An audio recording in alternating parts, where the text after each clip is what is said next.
Hi guys, welcome to my YouTube channel success point. दोस्तों, तो चलिए आज का वीडियो स्टार्ट करते हैं। आज का मेरा वीडियो अल्फ़ाबेट अपोजिट लेटर से है, जो रीजनिंग का चैप्टर है। अल्फ़ाबेट से संबंधित जितने भी क्वेश्चन आते हैं, चाहे वो बैंक हो या एसएससी हो, तो आप लोग आसानी से कर सकेंगे यदि आप इस वीडियो को अंत तक देखें। इससे पहले यदि आप मेरे चैनल को सब्सक्राइब नहीं किए हैं तो जल्द से जल्द सब्सक्राइब कर लें तथा बेल आइकन का बटन दबा दें।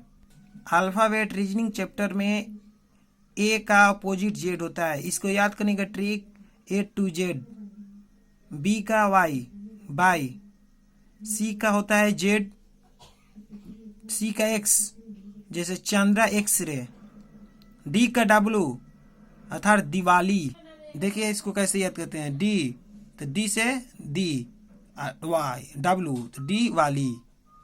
ई के अपोजिट होता है भी, जैसे एवरी कहिए प्रत्येक या इवनिंग कहिए।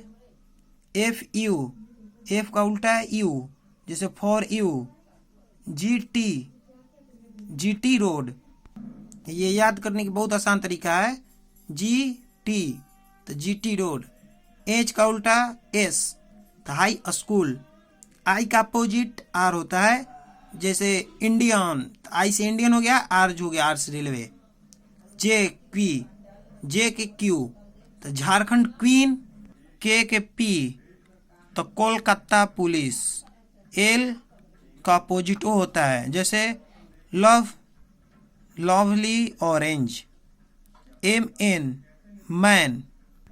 यदि आपको वीडियो अच्छी लगी हो तो लाइक एवं कमेंट करना न भूलें तथा ये अपने दोस्तों के बीच भी शेयर करें ताकि वो भी देख सके।